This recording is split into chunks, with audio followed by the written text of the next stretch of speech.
Hello guys, हम start करते हैं इस वेरी सामान्य विज्ञान की क्लास को, जिसमें हमने जंतु विज्ञान तक देख लिया था। तो आपको बताना है एकमात्र ऐसा सर्प कौन है जो घोंसला बनाता है। ठीक है, अब हम लोग आगे करते हैं जंतु उत्तक। तो रचना एवं उत्पत्ति के समान कोशिका का समूह क्या कहलाता है? तो उत्तक कहलाता है।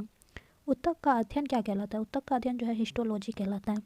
शरीर में उत्तकों का निर्माण होता है, किससे होता है? शरीर में जो उत्तकों का निर्माण होता है वो प्रोटीन से होता है। विभिन्न उत्तकों एवं अंगों को जोड़ने का कार्य कौन उत्तक करता है? तो विभिन्न उत्तकों एवं अंगों को जोड़ने का कार्य जो है संयोजी उत्तक करता है। संयोजी उत्तक में पाए जाने वाले दो तंतु होते हैं। ठीक है, कौन कौन? तो टेंडन और लिगामेंट, जिसे स्नायु भी कहते हैं। मांसपेशियों को अस्थियों से जोड़ता है कौन? तो टेंडन जोड़ता है। ठीक है, अस्थियों को अस्थियों से कौन जोड़ता है? तो लिगामेंट जोड़ता है।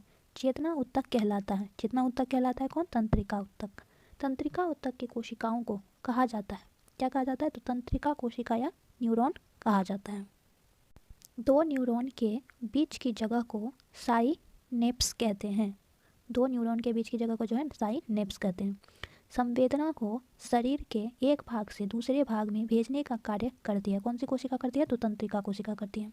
मस्तिष्क व मेरुरज्जु बनते हैं किससे? तो तंत्रिका उत्तक से जो है मस्तिष्क एवं मेरुरज्जु बनते हैं।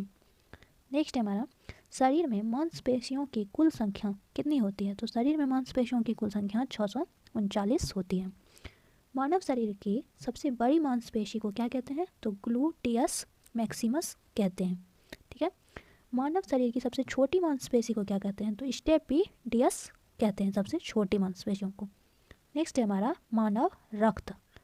तो मानव रक्त, रक्त मतलब खून, ये क्या होता है? तो ये जो है एक तरल संयोजी उत्तक होता है। रक्त का अध्ययन या खून का अध्ययन जो है क्या कहलाता है? ब्लड का, तो हेमाटोलॉजी कहलाता है। रक्त का पीएच मान कितना होता है? तो 7.4 होता है। स्वस्थ शरीर में रक्त की मात्रा कितनी होती है? तो स्वस्थ शरीर में रक्त की मात्रा 5 से 6 लीटर होती है। रक्त की मात्रा शरीर के भार का कितना परसेंट होता है? तो 7% होता है। महिलाओं में पुरुषों की तुलना में रक्त जो है कितना कम होता है? तो 1/2 मतलब हाफ लीटर जो है कम होता है। रक्त का मुख्य कार्य क्या? ठीक है, रक्त का मुख्य कार्य जो है क्या है? तो शरीर के ताप का जो है नियंत्रण करना और शरीर के रोगों से रक्षा करना है। रक्त में पाए जाने वाले धातु जो होती है वो कौन सी होती है? तो रक्त में पाए जाने वाली धातु जो है लोहा होती है। रक्त को सुरक्षित रखा जाता है कितने डिग्री फ़ारेनहाइट पर? तो 40 डिग्री फ़ारेनहाइट पर। आगे, रक्त का लाल रंग जो है किसके कारण होता है? तो रक्त का लाल रंग जो है वो हीमोग्लोबिन के कारण होता है।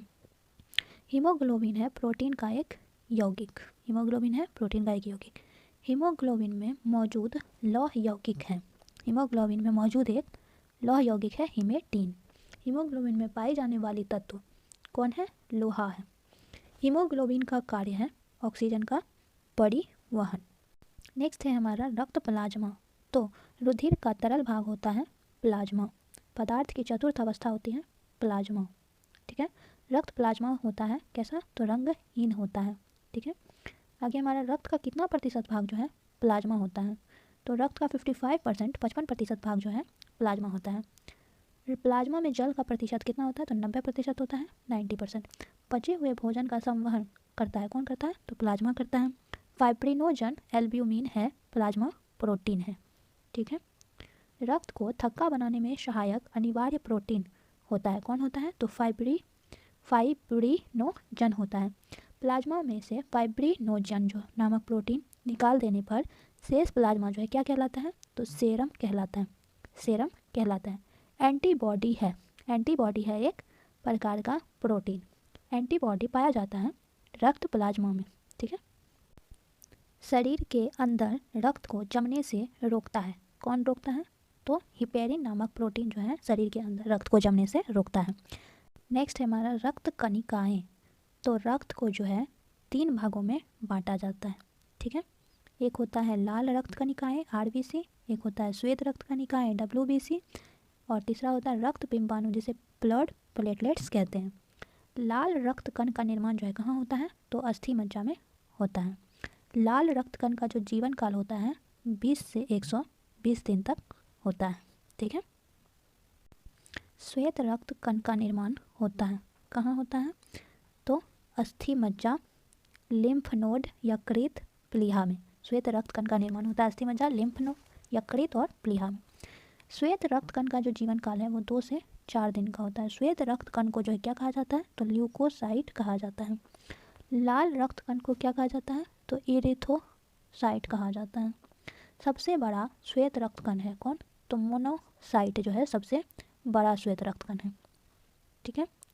लाल रक्त कण आरबीसी का मुख्य कार्य क्या होता है, तो लाल रक्त आरबीसी का जो है मुख्य कार्य होता है शरीर की हर कोशिकाओं में ऑक्सीजन पहुंचाना। श्वेत रक्त कण डब्ल्यूबीसी का मुख्य कार्य क्या होता है, तो शरीर के रोगों के संक्रमण से बचाना। एंटीजन पाया जाता है, एंटीजन पाया जाता है आरबीसी में। एंटीजन जो है 2 प्रकार के होते हैं, ए और बी। आरबीसी की रेड ब्लड सेल की संख्या जो है मापी जाती है, किससे मापी जाती है, तो हीमोसाइटोमीटर से मापी जाती है। आरबीसी का जो कब्रगाह कहलाता है, कौन कहलाता है, तो प्लीहा को कब्रगाह कहलाता है आरबीसी का। ब्लड बैंक कहलाता है कौन, तो प्लीहा, स्प्लीन भी कहते हैं। रक्त के थक्का बनने में सहायक होता है कौन, तो प्लेटिपस। प्लेटलेट्स का जीवन काल जो होता है 3 से 5 दिन का होता है। प्लेटलेट्स का निर्माण कहाँ होता है, तो अस्थि मज्जा में होता है। प्लेटलेट्स की मृत्यु होती है, कहाँ होती है, तो प्लेटलेट्स की मृत्यु जो है ये भी प्लीहा में होती है। खून थक्का नहीं जमता है, खून थक्का जो है नहीं जमता है, किस रोग में, तो हीमोफीलिया रोग में। रक्त जो है थक्का बनाने में सहायक विटामिन कौन सा होता है, तो विटामिन के रक्त थक्का बनने में सहायक होता है। लाल रुधिराणु नहीं बनते हैं कौन से रोग में, तो थैलीसीमिया रोग में जो है लाल रुधिराणु नहीं बनते हैं। रक्त में डब्ल्यूबीसी की अत्यधिक मात्रा में उपस्थित कहलाती है ल्यूकेमिया। रक्त में डब्ल्यूबीसी की अत्यधिक मात्रा में उपस्थिति कहलाती है ल्यूकेमिया। तो कल हम देखेंगे रक्त वर्ग समूह। ठीक है।